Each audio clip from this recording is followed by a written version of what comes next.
Hi welcome back to my channel. ఈరోజు కథ బావా మరదళ్ళు 13వ భాగాన్ని వినేద్దాం. తెల్లవారుతుంది. ఎర్రటి సూర్యకిరణాలు అర్చనని నిద్రలేపమని అర్చన ముఖంపై పడి అల్లరి చేస్తుంటే నెమ్మదిగా కళ్ళు తెరిచింది. తన ముందు నిద్రపోతున్న అరవింద్ని చూసి చిన్నగా నవ్వి అరవింద్ నుదుటిపైన ముద్దు పెడుతూ గుడ్ మార్నింగ్ బావా అంటుంది. వెరీ గుడ్ మార్నింగ్ అర్జు అంటూ కళ్ళు తెరుస్తాడు నవ్వుకుంటూ అరవింద్. అర్చన భయపడి నువ్వు లేచే ఉన్నావా అంటూ షాక్ అవుతుంది. అరవింద్ నవ్వుతూ తల కింద చేయి పెట్టుకొని హా నిన్ను చూస్తూ ఉండాలని చూస్తూ ఉన్నాను, ఇంతలో నువ్వు లేవడం చూసి కళ్ళు మూసుకున్నాను అంటూ అంటే ఇప్పుడు అని షాక్ అయి యు ఆర్ ఏ చీటర్ అని లేచి వెళ్ళిపోబోతుంది అర్చన. అరవింద్ అర్చన చెయ్యి పట్టుకొని ఎక్కడికి వెళ్తున్నావు అంటాడు. ఏం లేవద్దా, లేచి కాలేజీకి రెడీ అవ్వమ్మా, టైం అవుతుంది అంది. వెళ్దాంలే కానీ అంటూ లేచి అర్చన నడం చుట్టూ చేతులతో బిగిస్తాడు. బావా ఏంటి వదులు అంది. ఏంటా నైట్ నేనేం చెప్పాను, మార్నింగ్ నీ సంగతి చెప్తానన్నాను. అర్చన భయంగా అంటే అంటూ చూస్తుంది. అంటే నైట్ నన్ను అల్లరి పెట్టిన దానికి ఇప్పుడు గుడ్ మార్నింగ్ చెప్తూ నాకు ఇచ్చిన దానికి నీకు రిటర్న్ ఒకటి ఇవ్వాలి కదా అంటూ నోరు తెరిచి చూడు అని అర్చన ఏదో చెప్పేలోపే అచ్చు అంటూ తలుపు తట్టిన సౌండ్ వస్తుంది. అమ్మో అత్తయ్య అంటూ బావా వదులు, అసలే లాక్ చేస్తుంది, చంపేస్తుంది, వెళ్ళి డోర్ తీయాలి. తీయి కానీ నేను ఇచ్చింది తీసుకుని డోర్ తీ అన్నాడు. దీనికేం తక్కువలేదు, రాత్రి పడుకోమంటే ధర్మప్రభువుకి తమ్ముళ్ళ నీతులు చెప్పావు, టైం చూసి చాలా చేస్తున్నావు కదా నువ్వు అంది. అది రాత్రి, ఇప్పుడు పగలు, అయినా ఒక్క ముద్దుకే ఏం కాదులే అంటూ నెమ్మదిగా అర్చన కళ్ళలోకి చూస్తూ నుదుటిపైన ముద్దు పెడతాడు. అర్చన నవ్వుకుంటూ తల కిందికి దించుకొని సిగ్గుపడుతూ ఇక్కడ నేను వెళ్ళొచ్చా అంటూ చూస్తుంది. అప్పుడేనా గుడ్ మార్నింగ్ చెప్పింది అయ్యింది, మరి నైట్ చేసిన దానికి? అన్నపూర్ణ ఇంకా తలుపు తడుతూనే ఉంది. బావా అత్తయ్య తిడుతుంది ప్లీజ్ అంటుంది. సరే అది బాకీ ఉంది వెళ్ళు అంటూ వదిలేస్తాడు. అర్చన సిగ్గుపడుతూ లేచి వెళ్ళి తలుపు తీస్తుంది. ఎదురుగా అన్నపూర్ణ కాఫీ కప్పులతో నిలబడి అర్చన సిగ్గుపడడం చూసి వింతగా పైనుండి కిందికి చూస్తుంది. 1కి 2 సార్లు. ఏంటి ఆ సిగ్గు, ఇప్పుడే శోభనం గది నుండి బయటకు వచ్చిన పెళ్లి కూతురులా అంటూ లోపలికి వెళ్ళి అక్కడే దుప్పటి కప్పుకొని పడుకున్న అరవింద్ని చూసి షాక్ అవుతుంది. కోపంగా రే ఏంట్రా ఇది, ఇక్కడ పడుకున్నావు, ఇదేమో సిగ్గుపడుతుంది, డోర్ లాక్ చేసింది, ఏమవుతుందిరా ఇక్కడ అంది. దాన్ని పడుకోబెట్టి హాల్లో పడుకుంటానన్నావు, ఏంటిదంతా అంటూ చూస్తుంది. అరవింద్ అర్చనల భయంతో అన్నపూర్ణ వైపే చూస్తారు. అది అత్తయ్య బావా అంటూ ఏదో చెప్పడానికి ముందుకెళ్తుంది అర్చన. ఏయ్ ఆగాగు, నువ్వు చెప్పొద్దు, నువ్వు చెప్తే లేనిపోని ఫిట్టింగ్ పెడతావు, నేను చెప్తానంటాడు అరవింద్ టెన్షన్గా. అది అమ్మ హాల్లోనే పడుకున్నాను కానీ సరిగ్గా నిద్ర పట్టలేదు, తెల్లవారనే మెలకు వచ్చింది, వచ్చి దీన్ని నిద్రలేపి నేను ఇక్కడే పడుకున్నానమ్మా. అన్నపూర్ణ డౌట్గా చూస్తూ మరి ఎందుకు లాక్ చేశారు, ఇదెందుకు సిగ్గుపడింది? అయిపోయాం, దీనికేం సమాధానం చెప్పాలి అనుకుంటూ అర్చన ఆలోచిస్తూ అది ఇది నన్ను ఏడిపిస్తుంది, లాక్ చేసి నీ ముందు నన్ను ఇరికించాలని ఇదిగో ఇలా సిగ్గుపడుతున్నట్టు నటిస్తూ డోర్ తీసింది అంటాడు కంగారుగా. అర్చన నోరెళ్ళబెడుతుంది. ఎందుకు అంటుంది అన్నపూర్ణ. ఎందుకంటే అని ఆలోచిస్తాడు. దీని పొద్దున్నే నిద్రలేపాగా నా మీద రివెంజ్ అమ్మా. అన్నపూర్ణ ఇద్దరిని చూస్తూ సరిపోయింది, మీ ఇద్దరి రివెంజ్లను మీరు, ఇదిగో కాఫీ, లేచి తాగి కాలేజీకి రెడీ అవ్వండి అంటూ వెళ్ళిపోయింది. నువ్వుగా నా గదిలో రెడీ అవ్వు అని చెప్పి వెళ్ళిపోతుంది. సరే అత్తయ్య అని నవ్వుకుంటూ వాళ్ళ బావ వైపే చూస్తూ ఏంటిది బావా అంత ఈజీగా అబద్ధం చెప్పేశావు అంది. ఏం చేస్తాం, నిన్ను ప్రేమించాక నీ అలవాట్లు కొంతైనా రావాలి కదా. అంటే నేను అబద్ధాలు చెప్తానా? అన్నిసార్లు కాదులే, నన్ను ఇరికించడానికి మాత్రం చెప్తావు, అందుకే భయపడి నేనే చెప్పాల్సి వచ్చింది. అర్చన నవ్వుతూ ఏ నిజం చెప్తే సరిపోయేదిగా అంది. చెప్పు మొత్తం చెప్పు, నైట్ ఇక్కడే పడుకున్నానని తెలిస్తే నువ్వు సిగ్గుపడిన దానికి వేరే అర్థం తీసి ఇద్దరికి పెళ్లి చేసి హనీమూన్కి పంపిస్తారు, అప్పుడు నీ చదువు సంతకి నా చదువు అటకకి ఎక్కుతుంది. కానీ మనకు పెళ్ళయిందిగా అర్జు, మన పెళ్ళి ఇంకా రిజిస్టర్ కాలేదు, అది చిన్న వయసులో అయిన పెళ్ళి, చట్టం దీనికి ఒప్పుకోదు. అంతేకాకుండా నేను నా కళను నెరవేర్చుకోవాలి, నీ కళలన్నింటినీ నిజం చేయాలి. నా కళ అదేంటి అంటూ చూస్తుంది. మర్చిపోయావా, నీకు డాక్టర్ అయ్యి మనకంటూ ఒక హాస్పిటల్, అందులో ఫ్రీగా పేదలకి ట్రీట్మెంట్ ఇప్పించాలని ఉండేది అనేదానివి కదా. కానీ అది జరగదు కదా. ఏ ఎందుకు జరగదు? నువ్వు డాక్టర్వి కాకపోయినా హాస్పిటల్ పేదలకి ఫ్రీగా ట్రీట్మెంట్ చేయాల్సిన కోరిక నెరవేరుతుంది. నిజంగానా బావా అంటూ అరవింద్ని హత్తుకుంది. అందుకే నేను బిజినెస్ స్టార్ట్ చేయాలి, నిన్ను డాక్టర్ని చెయ్యొచ్చు అనుకున్నాను. దానికి నువ్వేమో ఇంజనీరింగ్ తీసావు. అసలు నువ్వు ఇంజనీరింగ్ ఎందుకు తీసుకున్నావు?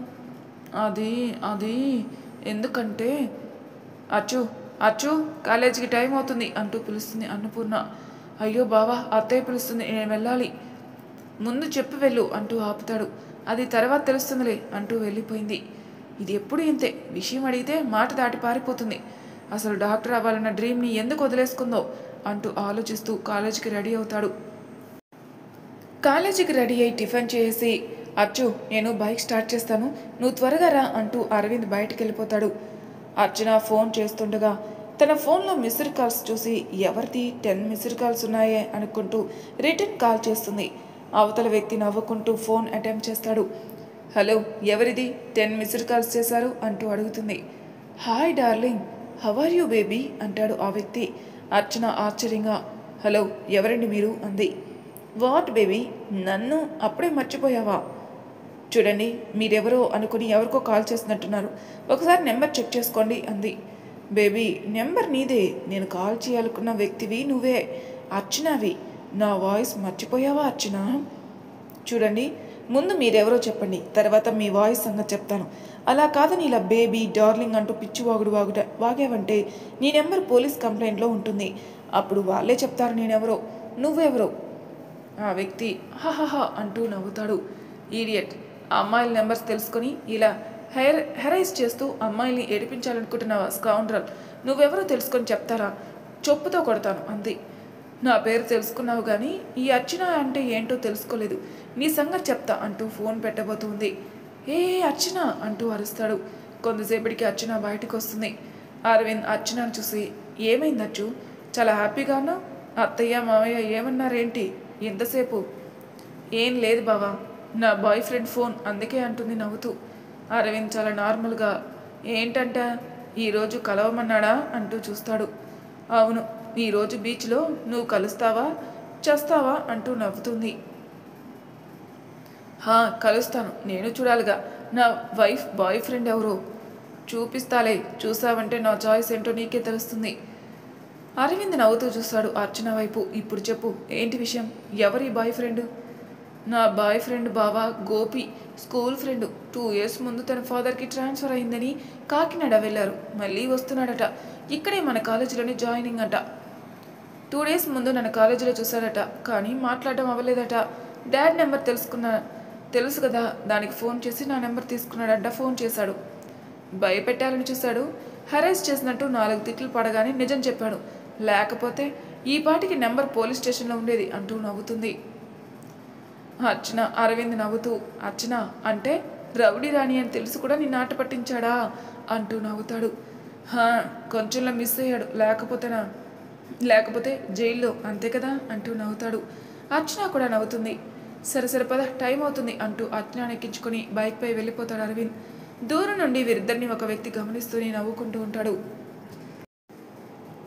కాలేజీకి వెళ్తూనే ఫ్రెండ్స్ని చూసి నవ్వుతూ హాయ్ అంటూ పలకరిస్తారు అరవింద్ అర్చనలు. అర్జున్ సంధ్యాలు మాత్రం వీరి ఆనందాన్ని చూసి నవ్వుతూ ఉంటారు. ఏదో జరిగింది, ఖచ్చితంగా చెప్పేసి ఉంటాడు అంటూ సంధ్య జోలో చిన్నగా చెప్తాడు అర్జున్. అలాగే అంటావా అనుకుంటూ, ఏంటి చాలా హ్యాపీగా అన్నారు అంటూ నవ్వుతాడు అర్జున్. అరవింద్ అర్చనలు ఒకరు చూసుకొని నవ్వుతూ సిగ్గుపడుతూ, ఏం లేదు అంటూ తలూపుతారు. ఏదో జరిగింది, ఏం సంధ్య మీకేమనిపిస్తుంది అంటాడు అర్జున్. నాకు అలానే అనిపిస్తుంది అర్జున్, కానీ మనకు చెప్పట్లేదే, ఏమర్చునా అంటూ నవ్వుతుంది. అయితే అదేంటో మనం తెలుసుకోవాలి. చెప్తాంలే కానీ ముందు క్లాస్ టైం అవుతుంది, పదండ్రా అన్నాడు అరవింద్. వీడొకడు ఎప్పుడు చూసినా క్లాసు, మాకేదో పార్టీ ఇచ్చే విషయం ఉంటుంది, పార్టీ తీసుకుందాం అనుకుంటే అందుకు క్లాస్ మిస్ చేయాల్సిన అవసరం లేదు కదా, మధ్యాహ్నం లంచ్ టైంలో పార్టీ ఉంటుంది, ఇంక వెళ్దాం రండి అంటూ అందరూ క్లాస్కి వెళ్తారు. క్లాస్లో సంధ్య అర్చనని అర్జున్ అరవింద్లను వేధిస్తుంటారు, ఎలా ప్రపోజ్ చేసుకున్నారంటూ. మేము అసలు ప్రపోజే చేసుకోలేదని చెప్తారు. ప్రపోజ్ చేసుకోలేదా, మరీ ఎలా సిగ్గుపడ్డారే, పార్టీ ఇవ్వడానికి ఓకే అన్నారు.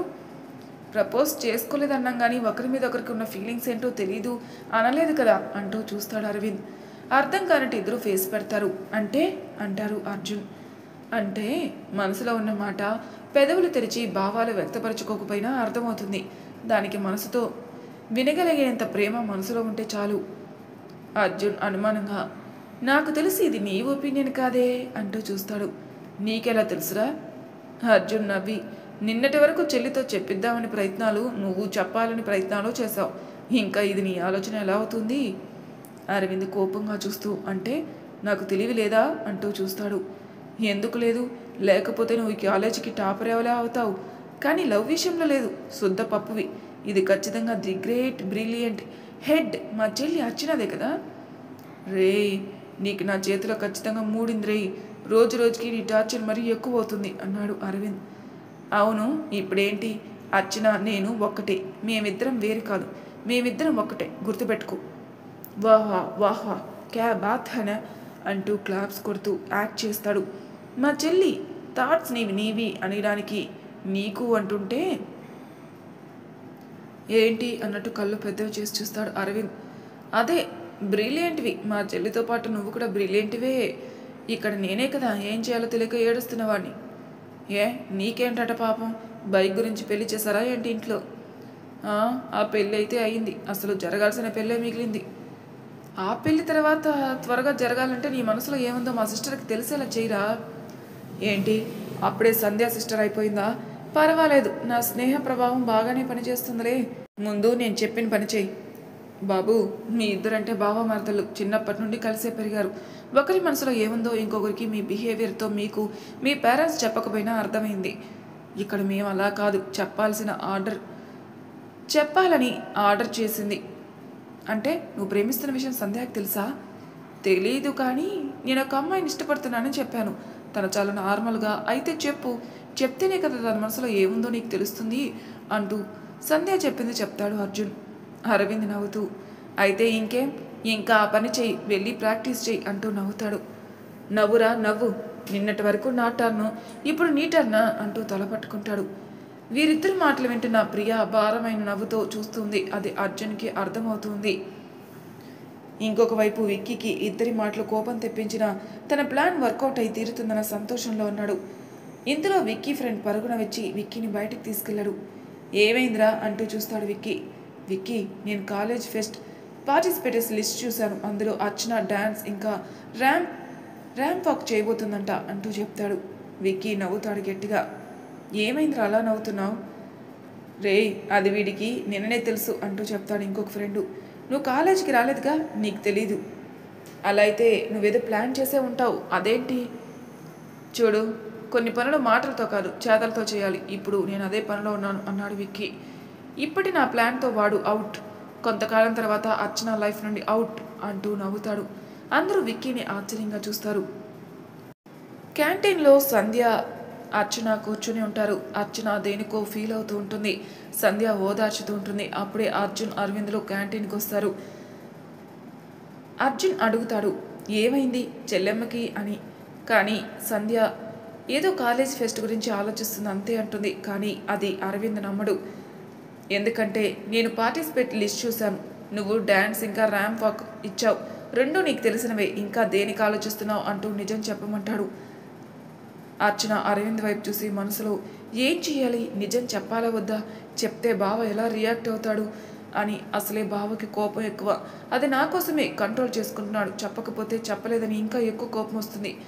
చెప్తే అన్న మాటకి ఫస్ట్ డే ర్యాగింగ్ విషయం తెలిసి చంపేస్తానన్న అరవింద్ కోపాన్ని తలుచుకుని నోనో చెప్పకూడదు, చెప్తే ఏదైనా జరగచ్చు, కానీ బావకు తెలిస్తే అని ఆలోచిస్తూ మళ్ళీ ఎలా తెలుస్తుంది, ఈ విషయం నాకు సంధ్యాకు తప్ప ఇంకెవరికి తెలియదు కదా, కాబట్టి ఈ విషయం చెప్పకపోయినా తెలిసే అవకాశమే లేదు అనుకుంటుండగా అచ్చు చెప్పు, ఏం జరిగింది, ఏంటి ఆలోచిస్తున్నావు అంటూ అడుగుతాడు టెన్షన్గా. లేదు, బావకి చెప్పకూడదు అనుకుంటూ అది అది అంటూ అరవింద్ వైపే చూస్తుంది. చెప్పు, ఏదైనా ప్రాబ్లమా అన్నాడు.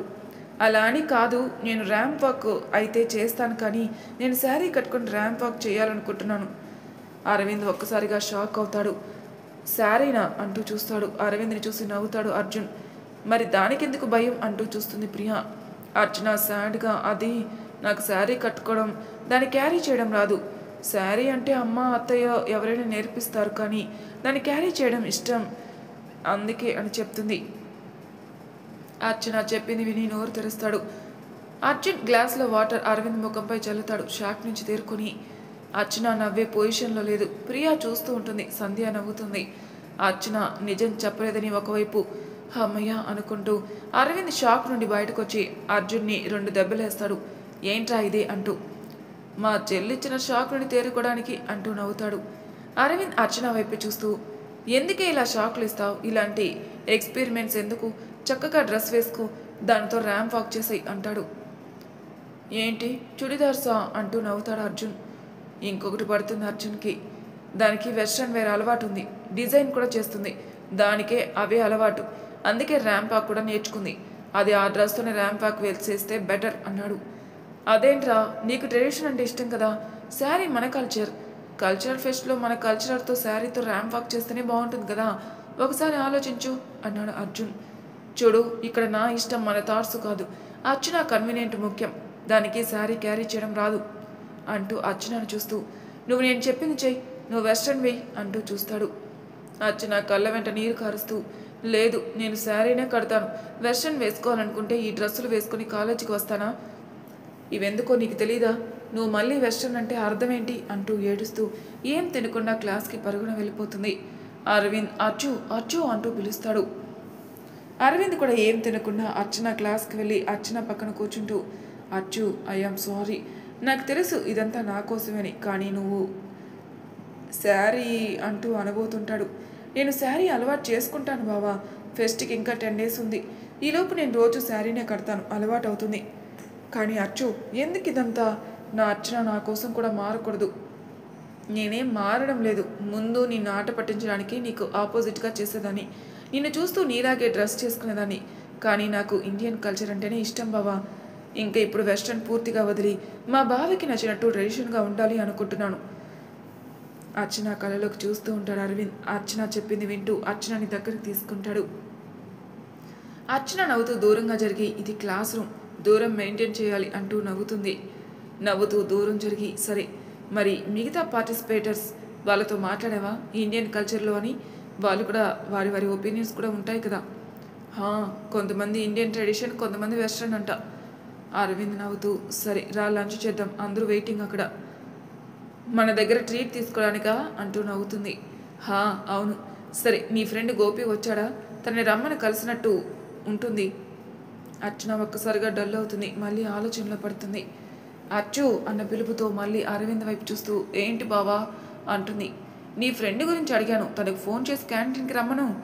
అది బావా, తన కాలేజీకి రాలేదట, సడన్గా ఏదో అర్జెంట్ పని ఉందని రాలేదు, నేను అడిగాను అంటూ చెప్పింది కంగారుగా. సరే అనుకుంటూ ఇద్దరు క్యాంటీన్కి వెళ్తారు. మరి మా పార్టీ అంటూ చూస్తాడు అర్జున్ వాళ్ళిద్దరిని. అరవింద్ అర్చనలు నవ్వుతూ, గుర్తుందిలే అంటూ ఆర్డర్ చేస్తారు. అర్చనకి మాత్రం లోపల టెన్షన్గా ఉంది అరవింద్ దగ్గర దాచినందుకు. సాయంత్రం క్లాసెస్ అయిపోయిన తర్వాత గ్రౌండ్ వైపుకి వస్తారు. ఇంటికి బయలుదేరుతుండగా ఒక వ్యక్తి ఒక ప్యాకెట్ తీసుకుని అర్చన ముందుకొచ్చి, మేడం ఇవి మీకే, నేను ఎంక్వైరీ చేశాను అని బ్యాగ్ చేతిలో పెట్టి వెళ్ళిపోతాడు. అర్చన సంధ్యాలు కంగారుగా చూస్తారు. అతను ఆపినా అతను ఆగడు. అరవింద్ అర్జున్లు ప్రియాను వింతగా చూస్తూ ఉంటారు. అచ్చు ఏంటిది అంటాడు అరవింద్. అది అంటూ తడబడుతుంది. ఏది ఇలా ఇటివ్వు, నేను చూస్తాను. బావా, ఇది నేను ఆన్లైన్లో చూసి సెలెక్ట్ చేశాను శారీ, కానీ డ్రెస్సు మారి రావడం వలన తిరిగి పంపించేశాను. అతను మళ్ళీ నాదే అని తెచ్చాడు, ఇప్పుడేం చేయాలి అంటూ అతన్ని ఇంకా గట్టిగా పిలుస్తుంది. అరవింద్ అలాగా, అలా ఎలా మారుతుంది? అయినా నువ్వెప్పుడు ఆర్డర్ వేశావు? సరే ఏది ఇలా ఇవ్వు అంటూ అడుగుతాడు. బావా ఎందుకు? ఎవరిదో ఏమో, మళ్ళీ నేను రిటర్న్ చేసి శారీ తీసుకుంటాను, ఇదెందుకు చూడ్డం అంటూ బ్యాగ్ తీసుకుంటూ ఉండగా ఒక పేపర్ కింద పడుతుంది. ఎవ్వరూ గమనించరు. అరవింద్ సరే అంటూ బ్యాగ్ ఇస్తాడు. ఇందులో అరవింద్ ఫోన్కి కాల్ రావడంతో ఫోన్ లిఫ్ట్ చేసేలోపే కింద పడి ఉన్న పేపర్ని చూసి తీస్తాడు. అర్చన టెన్షన్గా, బావా అదేదో పేపర్ అయి ఉంటుంది, మనకెందుకు, ఇలా ఇవ్వు పెట్టేస్తాను అంటూ తీసుకునే లోపే అరవింద్ డ్రెస్ బ్యాగ్లో లెటర్ ఏంటి అంటూ చదువుతాడు. డియర్ అర్చన, ఎలా ఉన్నావు డార్లింగ్? చూసి చాలా రోజులైంది, నన్నెలా మర్చిపోయావు? ఒక్కసారి కూడా గుర్తు రాలేదా నేను? కానీ నాకు మాత్రం రోజు గుర్తుకొస్తున్నావు. అసలు నీకోసమే ఈ కాలేజీలో అడ్మిషన్ కోసం ట్రై చేశా, ఆఖరికి వచ్చింది నీకు సర్ప్రైజ్ చేద్దామని చెప్పలేదు. 2 డేస్ ముందు నిన్ను చూశాను. నువ్వు మీ బావతో ఉన్నావు, అందుకే కలవలేదు. మళ్ళీ తనకి తెలిస్తే ప్రాబ్లం అని నువ్వే చెప్పావుగా, అందుకే. ఇందులో ఒక డ్రెస్ ఉంది. నువ్వు ర్యాంప్ వాక్లో పార్టిసిపేట్ చేస్తున్నావని తెలిసింది. నువ్వు వెస్ట్రన్ అంటే ఇష్టమని నీకోసం గిఫ్ట్ పంపిస్తున్నాను. ఇదే వేసుకో, నేను చూస్తాను. ఇందులో చాలా అందంగా ఉంటావు. బాయ్ డియర్, మళ్ళీ నైట్కి కాల్ చేస్తా. బాయ్ బేబీ, నీ గోపి. అరవింద్ కోపంతో లెటర్ని నలిపేస్తాడు. అర్చన వైపు చూసి ఏంటిది అర్జు అంటూ కోపంగా చూస్తాడు. అర్జున్, ప్రియాలు షాక్గా చూస్తున్నారు. బావా, నాకేం అర్థం కావట్లేదు. అసలు గోపి ఇలా ఎందుకు రాశాడో తెలియడం లేదు. స్టాప్ ఇట్ అర్జు, నా దగ్గర ఈ విషయం ఎందుకు దాచావు? ఎందుకు నాతో అబద్ధం చెప్పావు? బావా, నిజం చెప్తున్నాను. అసలు గోపి రాసింది నాకు అర్థం కావడం లేదు. గోపి రాసిన దాంట్లో నిజం లేదు. నేను అడిగింది వాడు నిజం రాశాడా అబద్ధం రాశాడా అని కాదు. ఈ బ్యాగ్, ఈ లెటర్ గురించి నాకెందుకు చెప్పలేదని అడుగుతున్నాను. వాడెవడో ఇది కావాలని రాశాడు. నువ్వు ఈ లెటర్ చదివి కూడా సైలెంట్గా ఉన్నావు. నాకు నిజం చెప్పలేదు. ఇంకా ఈ బ్యాగ్ మనది కాదు అంటూ అబద్ధం చెప్తున్నావు. నా అర్చన ఇలాంటి విషయాల్లో సైలెంట్గా ఉండదు. నువ్వెందుకున్నావు అంటూ కోపంతో రగిలిపోతాడు. అర్చన ఒక్కసారిగా అరవింద్ని హత్తుకుని ఏడుస్తుంది. అరవింద్కి తన మీదున్న నమ్మకానికి కళ్ళ వెంట నీరు కారుస్తుంది. సారీ బావా, సారీ. నేను భయపడిపోయాను. నాకేం అర్థం కాలేదు. ఇది నీకు చెప్తే నువ్వు ఎలా రియాక్ట్ అవుతావని భయం అంటూ మధ్యాహ్నం జరిగింది చెప్తుంది. మధ్యాహ్నం లంచ్ కోసం అందరూ బయటికి వెళ్ళుంటారు. మేడం, మీకేదో కొరియర్ అంటూ ప్యూన్ కొరియర్ బాయ్ని తీసుకుని వస్తాడు. ఆ కొరియర్ బాయ్, మేడం మీ కొరియర్ అంటూ ఇస్తాడు. సంధ్య, అర్చనలు ఆశ్చర్యంగా చూస్తారు. నేనేం ఆర్డర్ చేయలేదే, ఎవరిచ్చారు అంది. తెలియదు మేడం, మా షాప్కి కాల్ వచ్చింది. మీ డీటెయిల్స్ ఇచ్చారు మేడం, మేడంకి ఇవ్వమని చెప్పి. అర్చన ఆశ్చర్యంగా, నాకు ఇవ్వమన్నారా అంటుంది. ఒకవేళ అరవింద్ సర్ప్రైజ్గా నీకోసం పంపించాడేమో, తీసుకొని చూడు తెలుస్తుంది అంది సంధ్య. బావ అయితే ఇంటి దగ్గరే సర్ప్రైజ్ చేస్తాడుగా, ఇక్కడికి ఎందుకు అంది. అది చూస్తే తెలుస్తుంది కదా అర్చన, అరవింద్ నీకోసం ఏదైనా స్పెషల్గా ఆలోచించి ఉండొచ్చు కదా, చూడు. అర్చన బ్యాగ్ ఓపెన్ చేసి చూస్తుంది. అదొక మోడర్న్ బ్రైడల్ డ్రెస్. అర్చన ఒక్కసారిగా షాక్ అవుతుంది. సంధ్య, ఇది బావ పంపలేదు అంటూ లోపల లెటర్ చూసి చదువుతుంది. అది చదివి నోట మాట రాదు. తను చదివింది నిజమా అనుకుంటూ, లేదు ఇది గోపి పంపే అవకాశమే లేదు అనుకుంటూ కోపంగా కొరియర్ బాయ్ వైపే చూస్తుంది. ఇదెవరు పంపారు అంటూ. ఆ కొరియర్ బాయ్, తెలియదు మేడం, మాకు కేవలం అడ్రస్ మాత్రమే పంపి మీ పేరు చెప్పారు. చూడు, ఇది నాది కాదు. నన్ను చూస్తున్నావుగా, నేను ఇలాంటి డ్రెస్సులు వేసుకోను. ఎవరిదో నాకు తెచ్చినట్టున్నావు, తీసుకెళ్ళు అంటూ కోపంగా అతని చేతిలో పెట్టేసింది. కానీ మేడం, మాకు మీ పేరే అంటుంటే కోపంతో వెళ్ళు అంటూ అరుస్తుంది. అర్చన, ఏమైంది? ఆ లెటర్ ఏంటి అంది సంధ్య. అర్చన సంధ్యకి విషయం చెప్తుంది. అంటే నీ ఫ్రెండే గోపినే ఇదంతా? నాకు అర్థం కావడం లేదే. తను అలాంటి వాడు కాదు. ఇంకా తనకి నా గురించి, బావ గురించి తెలిసే ఇలా ఎందుకు రాస్తాడు? అయితే తన నెంబర్కి కాల్ చేస్తే తెలుస్తుందేమో కదా. అర్చన ఉదయం తనకి కాల్ వచ్చిన నెంబర్కి కాల్ చేస్తుంది. ఫోన్ నాట్ రీచబుల్ వస్తుంది. అది బావ జరిగింది అంటూ చెప్తుంది. మరి నాకెందుకు చెప్పలేదు అంటూ అరుస్తాడు. నేనే వద్దన్నాను అరవింద్. అర్చన నీ కోపానికి భయపడి చెప్పలేదు. సరిగ్గా క్లాసులు కూడా వినలేదు. నీకు నిజం చెప్పనందుకు చాలా బాధపడుతుంది. అరవింద్ సహనం నశించిపోయింది. ముందు ఆ గోపి ఏ డిపార్ట్మెంట్ చెప్పు అన్నాడు. మెకానికల్ అన్నాడు. మార్నింగ్ ఫోన్లో, కానీ తనయ్యే అవకాశం లేదు అంటుంది. నువ్వెలా చెప్తున్నావు? 2 years తర్వాత మామయ్య దగ్గర నెంబర్ తీసుకుని కూడా నీకు ఫోన్ చేశాడంటే ఏమనుకోకుండా చేశాడంటావా? నేను అలా అనుకున్నాను, కానీ తన అంత ఎక్స్పెన్సివ్ డ్రెస్ ఇచ్చేంత రిచ్ కాదు. నాన్నకి కాల్ చేశాను. తనకి కాల్ వచ్చింది అన్నారు, కానీ అది నిన్నొచ్చిందట. ఒకవేళ తను మాట్లాడాలనుకుంటే నిన్ననే కాల్ చేయాలి కదా. అలా చేయలేదు, మార్నింగ్ చేశాడు. అందుకే డౌట్ వచ్చి తన ఫాదర్ మొబైల్కి చేశాను. తన కాలేజీలో సీట్ వచ్చింది నిజమే, కానీ తను వద్దు అనుకున్నాడట. అందుకే కొన్ని ఫార్మాలిటీస్ చేయడానికి ఇక్కడికి వచ్చాడట. అప్పుడు నన్ను చూడడం కూడా నిజమే, కానీ మార్నింగ్ కాల్ తను చేయలేదట. నాన్నకు కూడా తను కాల్ చేయలేదట. మరి ఈ నెంబర్ ఎవరిది అని అడిగాను. అది తన నెంబరే, కానీ తన సిమ్ మొన్న ఇక్కడే నన్ను చూసి పిలుస్తున్నప్పుడు మొబైల్ పడిపోయిందట. అప్పుడే మిస్ అయిందని తనే చెప్పాడు అంటూ చెప్పడం ఆపుతుంది. ఒక్కసారిగా అరవింద్, అర్జున్, ప్రియ, సంధ్యలు మైండ్ బ్లాక్ అవుతాయి. ఇంత జరిగితే నాకు విషయం చెప్పకుండా ఇంత సైలెంట్గా ఎలా ఉన్నావు? అర్జున తలదించుకుంది. కోపంగా అర్జున్ వైపే చూస్తాడు. అర్జున్, వాడెవడో ఈ కాలేజీ వాడే, కావాలని ఇదంతా చేశాడు. నాకు వాడెవడో తెలియాలి అనుకుంటూ అర్చనని బైక్ ఎక్కమంటూ చెప్పి తీసుకెళ్ళిపోతాడు. అర్జున్, సంధ్య, ప్రియాలు వెళ్ళిన బైక్ వైపే చూస్తూ ఉంటారు. ఈ విషయం దాచుకున్నా ఉండాల్సింది సంధ్య. వాడికి అర్చన గురించి తెలుసు కాబట్టి సరిపోయింది. లేకపోతే ఇలాంటి లెటర్స్ వలన రాంగ్ కాల్స్ వలన ఎంతోమంది జీవితాలు నాశనం అవుతున్నాయి. భయపడకుండా నిజం దాచడమే నమ్మకానికి పునాది. సారీ అర్జున్, అరవింద్కి కోపం ఎక్కువని అర్చన చెప్పింది. ఇది తెలిస్తే ఎలా రియాక్ట్ అవుతాడని భయం వేసింది, అందుకే అంటూ సైలెంట్ అవుతుంది సంధ్య కూడా. మరి తర్వాయి భాగంలో ఏం జరుగుతుందో నెక్స్ట్ ఎపిసోడ్లో తెలుసుకుందాం. అంతవరకు నా ఛానల్ సబ్స్క్రైబ్ చేయని వాళ్ళు ప్లీజ్ సబ్స్క్రైబ్ చేసుకోండి, లైక్ చేసి షేర్ చేయండి. మీ అభిప్రాయాలు నాకు కామెంట్ రూపంలో తెలియజేయండి. Thank you for listening.